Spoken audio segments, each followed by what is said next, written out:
G'day guys, on this episode of Low Buck Racing, we're doing some repairs to the big Statesman from Drag Challenge and we've got some updates for you.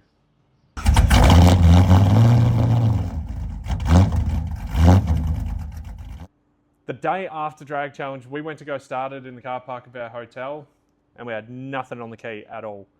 Luckily we had Steve from HP Tuners there. We did a couple of little checks on it and came down to the easiest decision, that it was the park neutral safety switch or the inhibitor switch, whatever you want to call it.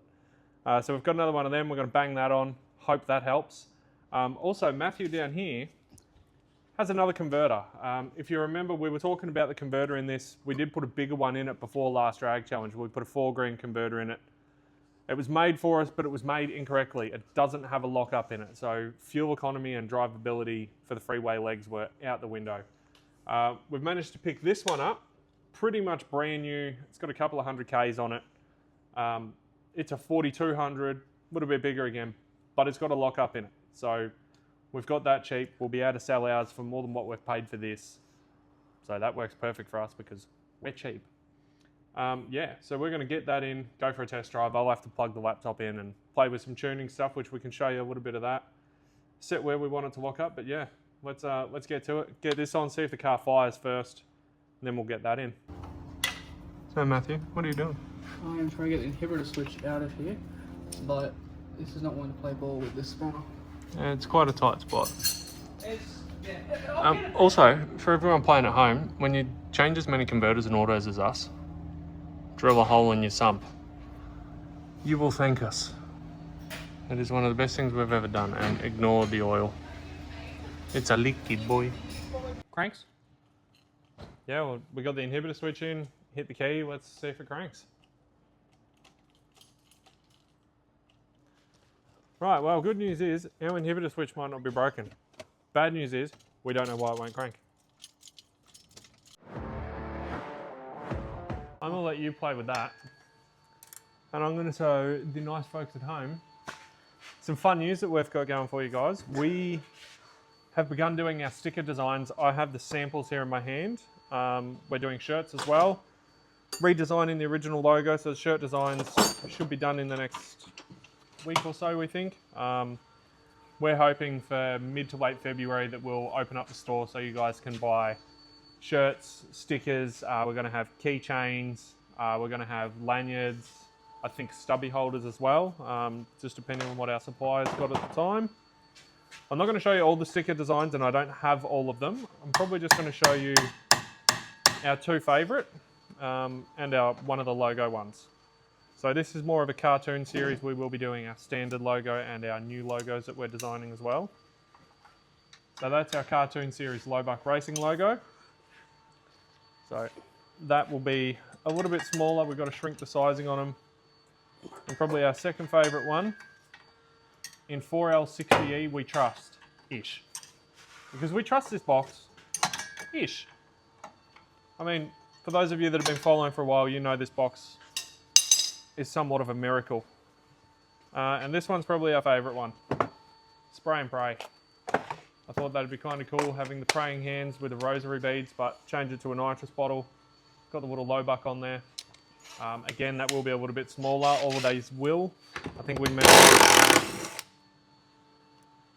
measured these out at 150 mil. We're going to go a little bit smaller. So that's your sneak peek at some of our stuff. You probably won't see anything else until we go live with all the merch. So hopefully you guys are keen for that and want to help support the channel.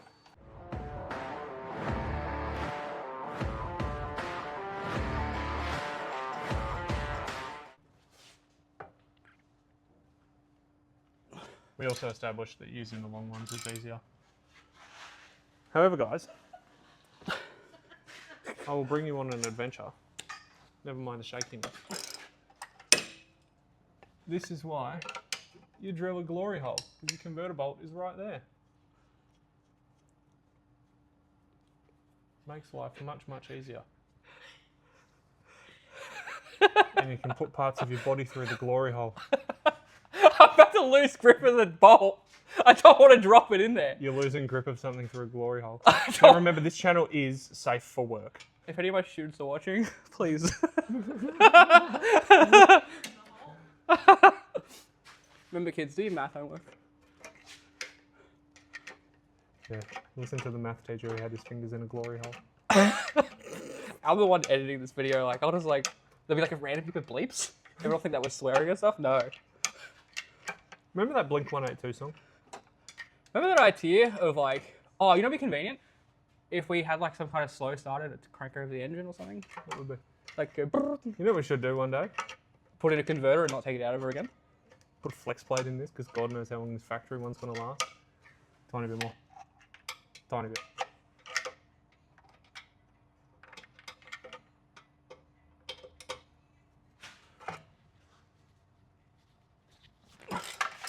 See, that is way easier than removing the starter motor and trying to go through that hole there, because that sucks.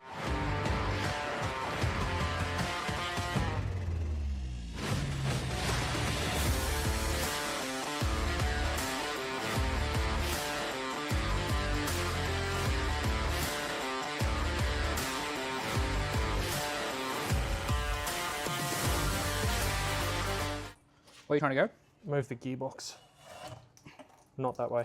We need to twist it on this thing.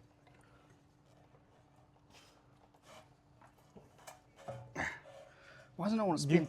Stop turning it the other way. Which way? We're trying to turn the box? This way, brother. And the way I keep pulling it. Yeah, we're trying to turn... Oh, I thought we were trying to move the bottom.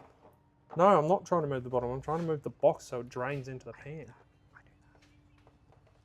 Every time I kept pushing it, you'd pull the other way. I knew he wanted to do that. Hmm? What? It's my favorite thing, having two mics. You can say something and I can whisper something in going, I knew he wanted to do that. So we're going to show you how to do precise measurements to make sure your converter heights are the same. We can visually see the top of our pump drives are the same height. However, this has got legs on it, this doesn't. So we're going to take our finger and go, right, it stops at the first knuckle. It also stops at the first knuckle. Converter height is correct. Let's go slot this one in the hole. We might need some assistance to hold the box potentially. Because you've got to get 2 clicks out of these. Is that 1 or 2? That's 1. There we go, 2 clicks. That is good to go back in. All right. We'll just reverse the video that we've done. Yeah, we're not actually going to put it in. We're just going to put the video in reverse now and just pretend that the grey one is now orange. Yeah. Yeah. I'll Photoshop that in. Yeah, sick. Yeah, sick. awesome. All right, that's Oj.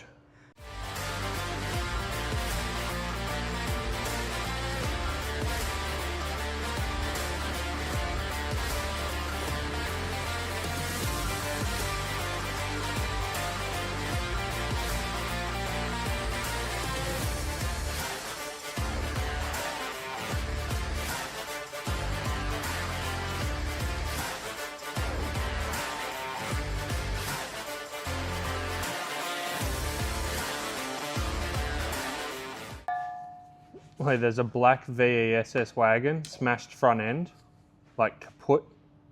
They want $5,000 for. Oh, and caved in quarter panel. Running driving? And roof.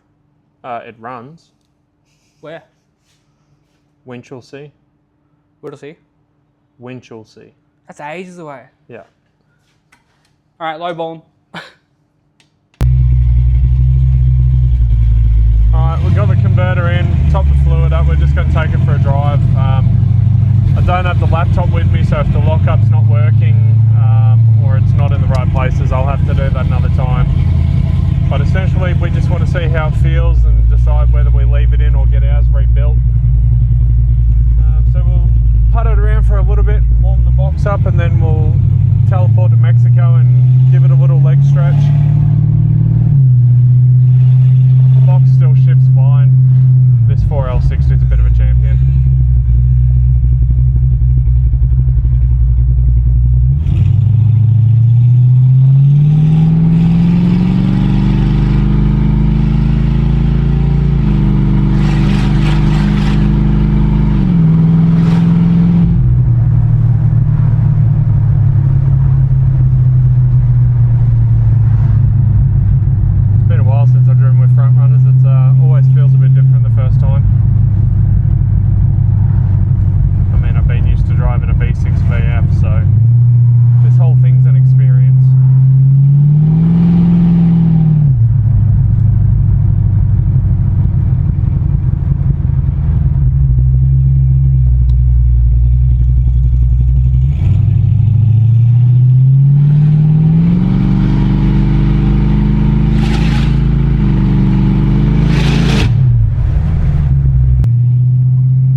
Tough Streeters Festival on the 31st.